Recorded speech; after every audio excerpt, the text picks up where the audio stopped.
ಎಲ್ಲರಿಗೂ ನಮಸ್ಕಾರ. ತಮಗೆಲ್ಲ ತಿಳಿದಿರೋ ಹಾಗೆ ದಸರಾ ಮಹೋತ್ಸವ ಮೈಸೂರು ಸಿಟಿಯಲ್ಲಿ ಅಕ್ಟೋಬರ್ 3ನೇ ತಾರೀಕಿನಿಂದ 12ನೇ ತಾರೀಕಿನವರೆಗೂ ಇರುತ್ತೆ. ನಮ್ಮ ಪೊಲೀಸ್ ಬಂದೋಬಸ್ತ್ ವ್ಯವಸ್ಥೆಯಲ್ಲಿ ನಾವು ಇದನ್ನು 2 ಹಂತವಾಗಿ ಮಾಡಿಕೊಂಡಿದ್ದೀವಿ. First phase and second phase ಅಂತ ಹೇಳಿ. ಫಸ್ಟ್ ಫೇಸಿಗೆ ಏನೇನು ಕಾರ್ಯಕ್ರಮಗಳು ನಡೆಯುತ್ತೆ, ನಮ್ಮ ಸಿಟೀಲಿ ಸುಮಾರು 45 ಪ್ಲೇಸಸಲ್ಲಿ ಹಲವಾರು ಕಾರ್ಯಕ್ರಮಗಳನ್ನು ಇಟ್ಕೊಂಡಿದ್ದಾರೆ. ಆಹಾರ ಮೇಳ ಇರ್ಬೋದು, ರೈತ ದಸರಾ ಇರ್ಬೋದು, ಬುಕ್ ಫೇರ್ ಇರ್ಬೋದು, ಮತ್ತು ಪ್ಯಾಲೇಸಲ್ಲಿ ನಡೆಯುವಂಥ ಸಾಂಸ್ಕೃತಿಕ ಕಾರ್ಯಕ್ರಮ, ಇದೆಲ್ಲ ಫಸ್ಟ್ ಫೇಸಲ್ಲಿ ನಮಗೆ 11 ಜನ SP ಅಂದರೆ SP ಮತ್ತು ಎಡಿಷ್ನಲ್ SP ಸೇರಿಬಿಟ್ಟು 11 ಜನ ಇರ್ತಾರೆ. ACPs 19 ಜನ, PSIs, ASIs, ಹೆಡ್ ಕಾನ್ಸ್ಟೇಬಲ್ಸ್ ಎಲ್ಲನೂ ಸೇರಿ ಸುಮಾರು 2925 ಸಿಬ್ಬಂದಿ ಮತ್ತು ಆಫೀಸರ್ಸು ಫಸ್ಟ್ ಫೇಸಲ್ಲಿ ನಮಗೆ ಬಂದೋಬಸ್ತಲ್ಲಿ ಇರ್ತಾರೆ. ಸೆಕೆಂಡ್ ಫೇಸು ನಾವು 9ನೇ ತಾರೀಕಿಂದ ಇಟ್ಕೊಂಡಿದ್ದೀವಿ. ಮೇನ್ಲಿ ಸೆಕೆಂಡ್ ಫೇಸಲ್ಲಿ ಪ್ಯಾಲೇಸಲ್ಲಿ ನಡೆಯುವ ಜಂಬೂ ಸವಾರಿ ಹಾಗೂ ಬನ್ನಿ ಮಂಟಪದಲ್ಲಿ ನಡೆಯುವ ಪಂಜಿನ ಕವಾಯತ್ತು 2. ಆ ಹಂತಕ್ಕೆ ಡಿಫ್ರೆಂಟ್ ಸೆಟ್ ಆಫ್ ಆಫೀಸರ್ಸ್ ಬರ್ತಾರೆ. ಅದರಲ್ಲಿ 2 DIG ರ್ಯಾಂಕ್ ಆಫೀಸರ್ಸ್ ಇದ್ದಾರೆ. ಎಡಿಷ್ನಲ್ SPs ಏನು ಮೊದಲನೇ ಹಂತದಲ್ಲಿ ಬಂದಿರ್ತಾರೆ ಅವರೆಲ್ಲರೂ ಸೇರಿ ಸುಮಾರು 4928 ಜನ ಈ ಬಂದೋಬಸ್ತ್ ವ್ಯವಸ್ಥೆಯಲ್ಲಿ ಆಫೀಸರ್ಸ್ ಇರ್ತಾರೆ. ಅಪಾರ್ಟ್ ಫ್ರಮ್ ಸಿಟಿಲಿ ಪೊಲೀಸ್ ಬಂದೋಬಸ್ತ್ ಎಲ್ಲೆಲ್ಲಿ ಫಂಕ್ಷನ್ ಆಗುತ್ತೆ ಅದು ಬಿಟ್ಬಿಟ್ಟು ಬೇರೆ ಕಡೆ ಎಲ್ಲ ಲೈಟಿಂಗ್ಸ್ ಅರೇಂಜ್ಮೆಂಟ್ ಇರೋದ್ರಿಂದ ಎಲ್ಲ ಸರ್ಕಲಲ್ಲೂ ಸಹ ನಾವು ಪೊಲೀಸ್ ಬಂದೋಬಸ್ತನ್ನು ಮಾಡ್ಕೊಂಡಿದ್ದೀವಿ. ಸಿಬ್ಬಂದಿ ಇರ್ತಾರೆ. ಹೆಲ್ಪ್ ಸೆಂಟರ್ಸ್ನ ಇಟ್ಟಿದ್ದೀವಿ. ವಾಚ್ ಟವರ್ಸ್ ಹಾಕಿದ್ದೀವಿ. ಹಲವಾರು ಕಡೆ CCTV ಕ್ಯಾಮ್ರಾಗಳನ್ನು ಅಳವಡಿಸಿದ್ದೀವಿ. ಮೇನ್ ಫಂಕ್ಷನ್ಸ್ ಎಲ್ಲಿ ಜನಸಂದಣಿ ಜಾಸ್ತಿ ಇರುತ್ತೆ ಅಲ್ಲೂ ಸಹ ನಾವು ಪೊಲೀಸ್ ಬಂದೋಬಸ್ತನ್ನು ಮಾಡ್ಕೊಂಡಿದ್ದೀವಿ. ಮೇನ್ ಲಾಡ್ಜಸ್ ಚೆಕ್ ಮಾಡ್ತಾ ಇದ್ದೀವಿ. ಬಸ್ ಸ್ಟ್ಯಾಂಡ್ ಇರ್ಬೋದು, ಬೇರೆ ರೀತಿ ಎಲ್ಲೆಲ್ಲಿ ನಮಗೆ ಅನುಮಾನಾಸ್ಪದವಾಗಿ ನಮಗೇನಾದರೂ ಆಗ್ಬೋದು ಅನಿಸುತ್ತೆ ಅಲ್ಲಿ ಸಹ ನಾವು ಪ್ರತಿದಿನ AS ಚೆಕ್ಕನ್ನು ಮಾಡ್ತೀವಿ. ಅದಕ್ಕೆ 23 ತಂಡ ಇದೆ BDDS ಟೀಮ್. ಪ್ರತಿದಿನ ಸರ್ಪ್ರೈಸ್ ಚೆಕ್ ಮಾಡ್ತಾ ಇರ್ತಾರೆ ರುಟೀನಾಗಿ ಪ್ರತಿ 13 ದಿನಗಳು. ಇದನ್ನು ಬಿಟ್ಟು ನಮಗೆ ಟ್ರಾಫಿಕ್ದು ಹೇಳಬೇಕು ಅಂತಂದರೆ ಈ ಸಲ ಸ್ವಲ್ಪ ಟ್ರಾಫಿಕ್ದಲ್ಲಿ ಸ್ವಲ್ಪ ಚೇಂಜಸ್ ಮಾಡಿರೋದ್ರಿಂದ ಕೆಲವು ರೋಡ್ಗಳನ್ನು ನಾವು ಫ್ರೀ ಟ್ರಾಫಿಕ್ ಝೋನ್ ಮಾಡಿದ್ದೀವಿ. ಅರಮನೆ ಸುತ್ತಲೂ ಇರ್ಬೋದು, ದೇವರಾಜ್ ಅರಸ್ ರೋಡ್, ಪ್ರಮುಖವಾದ ಲೇನನ್ನು ನಾವು ರೋಡನ್ನು ನೋ ಟ್ರಾಫಿಕ್ ಝೋನ್ ಅಂತ ಮಾಡಿದ್ದೀವಿ.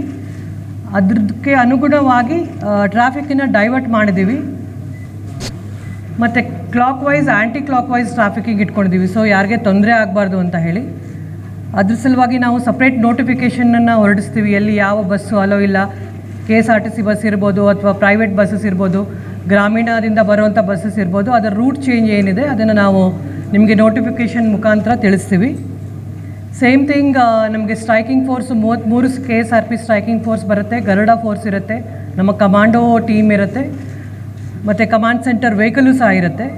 ಸೊ ಯಾವುದೇ ರೀತಿ ಸಾರ್ವಜನಿಕರಿಗೆ ಅಡಚಣೆ ಆಗಲಾರ್ದೆ ಟ್ರಾಫಿಕ್ ಆಗಲಿ ಬೇರೆ ರುಟೀನ್ ಪ್ರೇಕ್ಷಕರು ಬರೋದಕ್ಕೆ ಆಗಲಿ ಯಾವುದೇ ತೊಂದರೆ ಆಗಬಾರ್ದು ಅಂತ ಹೇಳಿ ಸಂಪೂರ್ಣವಾಗಿ ನಾವು ಪೊಲೀಸ್ ಬಂದೋಬಸ್ತ್ ವ್ಯವಸ್ಥೆಯನ್ನು ಮಾಡ್ಕೊಂಡಿದ್ದೀವಿ.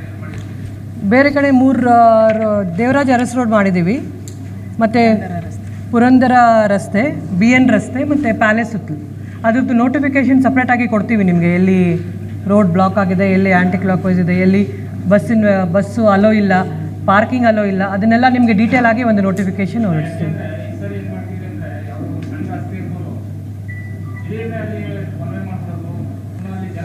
ಅದನ್ನು ನಾನು ಅದೇ ಹೇಳಿದೆ ನಿಮಗೆ, ನೋಟಿಫಿಕೇಷನ್ ಏನಿದೆ ಅದು ಮಾಡ್ತಾ ಇದ್ದೀವಿ.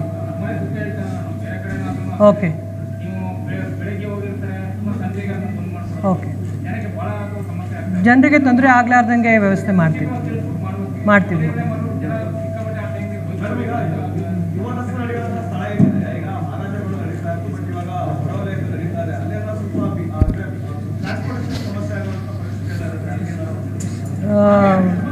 ಡಿಸ್ಟ್ರಿಕ್ಟ್ ಅಡ್ಮಿನಿಸ್ಟ್ರೇಷನಿಂದ ಅದಕ್ಕೆ ಸಪ್ರೇಟ್ ಬಸ್ಸಸ್ ಮಾಡ್ತಾರೆ ಅಂತ ಹೇಳಿದ್ದಾರೆ ಯುವ ದಸರಾ ಟೈಮಲ್ಲಿ. ಅದು ನಮಗೆ ಯುವ ದಸರಾ ಟೈಮಲ್ಲಿ ಏನು ಎನ್ ರೂಟ್ ಇರುತ್ತೆ ಅದಕ್ಕೆ ನಾವು ಸಾಕಷ್ಟು ಅಲ್ಲೂ ಸಹ ಟ್ರಾಫಿಕ್ ವ್ಯವಸ್ಥೆ, ಪೊಲೀಸ್ ವ್ಯವಸ್ಥೆ ಮಾಡ್ಕೊಂಡಿದ್ದೀವಿ ಇನ್ ಆ್ಯಂಡ್ ಅರೌಂಡ್ ಯುವ ದಸರಾ ಪ್ಲೇಸ್.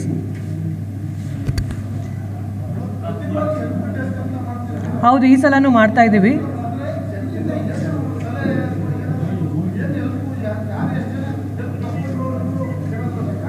ಈ ಸಲ ಮೇಂಟೈನ್ ಮಾಡಿಬಿಟ್ಟು ಕೊಡ್ತೀವಿ ನಿಮಗೆ ಅದನ್ನು.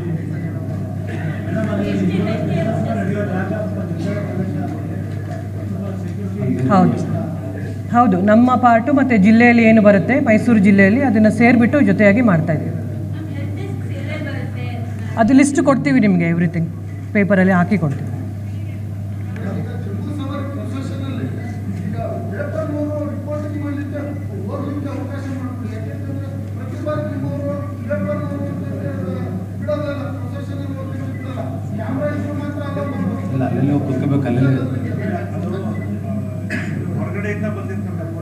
ಕೊಡ್ತೀವಿ, ಅದನ್ನು ತಗೊಂಡು ತಾವು ಬರ್ಬೋದು.